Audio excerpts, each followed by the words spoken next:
Hi guys!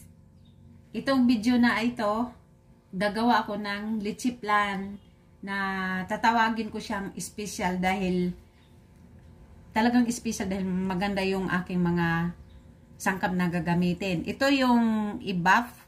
Maliit lang siya na lata kasi nga pang isang recipe. Kibali ang makakain nito na tao, depende yun. Pero sapat na to sa 3 o hanggang 5. Tapos ito yung condense, maliit din. Tapos itlog, 4 na medyo malaki. Tsaka meron akong lime. Tsaka ito yung sugar, 1 kutsara na sugar. So itong itlog, paghiwalayin natin ang egg yolk at saka yung white.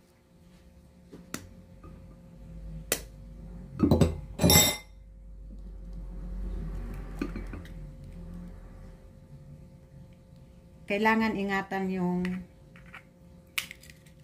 paglipat. Ayan, para hindi mabasag yung egg yolk. Ayun na nga, medyo nabasag siya eh. Kasi kailangan pag naggaganito, kailangan galing sa ref ang itlog. Ayan na siya, medyo nabasag na.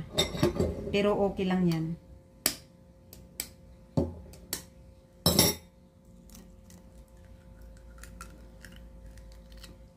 Yung iba naman, pwede naman may yung pang talaga na gamit.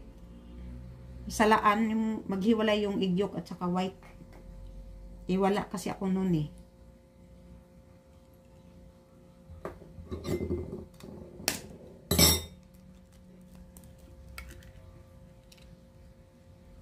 Ayun, hindi pa pantay.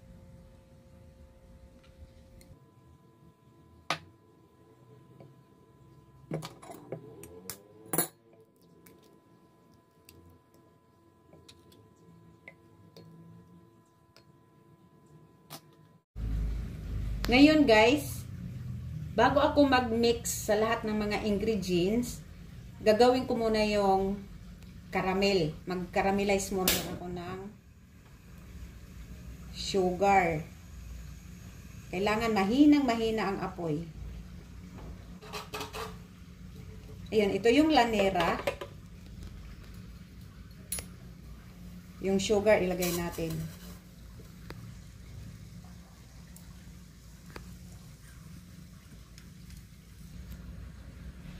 Ayun na siya guys, nag-umpisa na siya na ayun, uminit na umusok, nagkukulay na yung iba. So kailangan meron tayong tong para mahawakan kasi mainit 'to eh. Yung para magpantay yung ating caramel.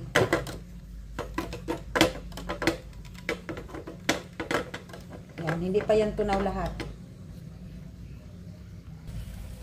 Ito na siya guys. Dapat ganito guys. Ganito na talaga siya. Ganitong kulay. Yung brown na brown. Ayun, okay na to siya. Kailangan ng patayin ng apoy. Tapos itatabi natin para lumamig. Ngayon guys, magmi-mix na ako. Ito yung egg yolk, di ba? Lagay natin dito.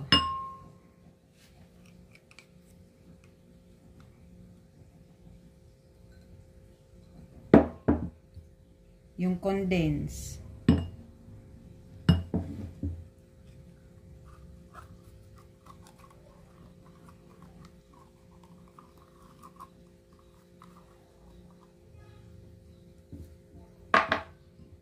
Pag naghalo tayo nito, hindi masyadong hinahalo.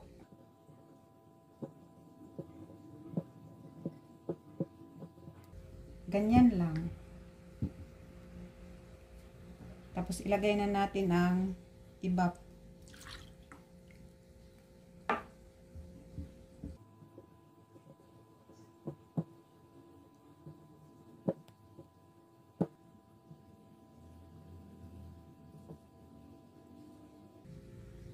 Yung light lang yung pagkahalo para hindi siya magbula.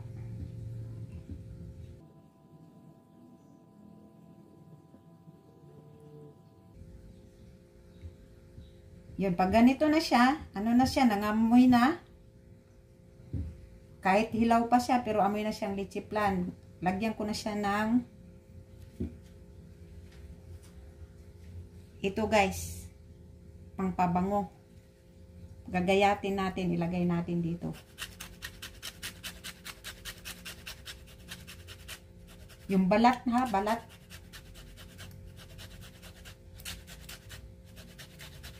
Ayan o.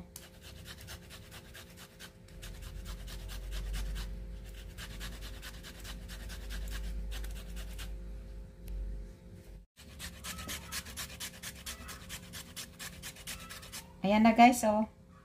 Ayan oh, may green na yan. Ito na guys, haluin natin. Tapos ingat lang talaga para hindi siya magbula. Dito ako mag-steam guys sa rice cooker. Ito yung steamer ko na rice cooker. Lagyan ko siya ng tubig. Lagyan ko siya ng tubig. Kalahati. Takpan muna natin. At ating pakuluin na yan.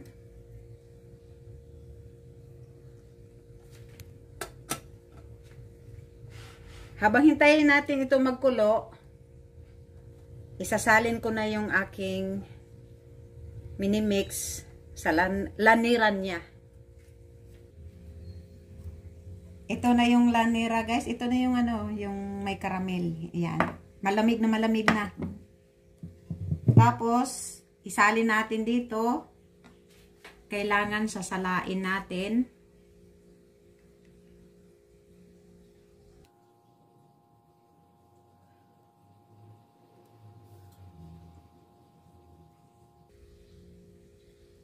Iingatan lang talaga natin na hindi magbula. Kasi pangit kasi pag may bula siya eh.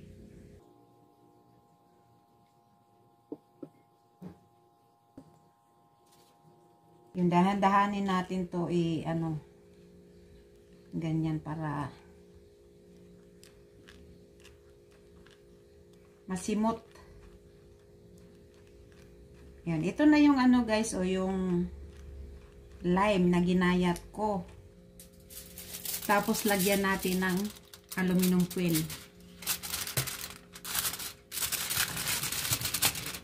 Kailangan i-seal natin ng maigi para walang tubig papasok at yung singaw.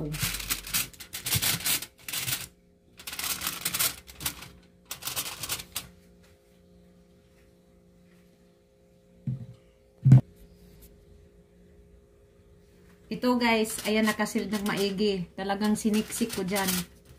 Kailangan walang butas para wala talagang tubig o singaw na papasok sa loob. Tapos ilagay ko siya dito. Ito yung steamer ng rice cooker.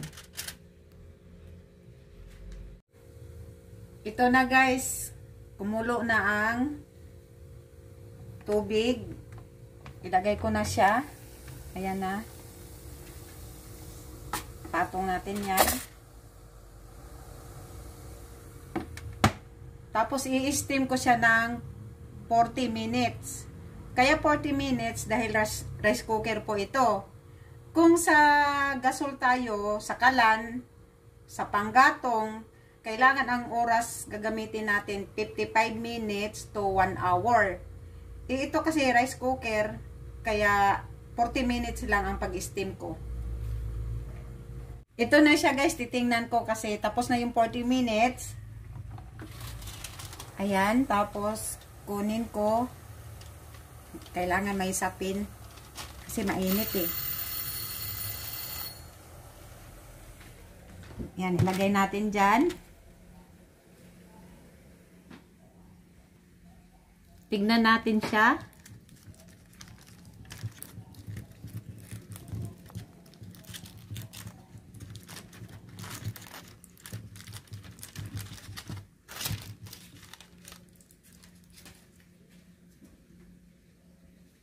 Para malaman natin na luto na, tusukin natin ng toothpick. Pagkahila mo, ayun, wala nang sumama. Ayun, oh.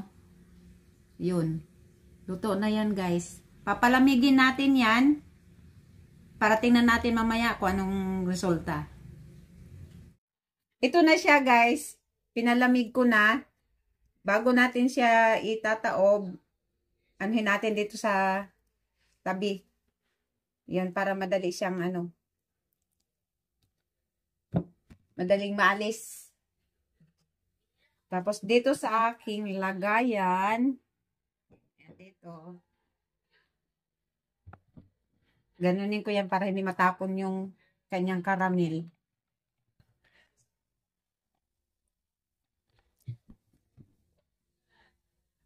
Ayan na siya, guys. Hindi yan masyadong matamis dahil binawasan ko ng kanyang sugar. Ayan, okay na yan siya, guys. Thank you for watching. Bye!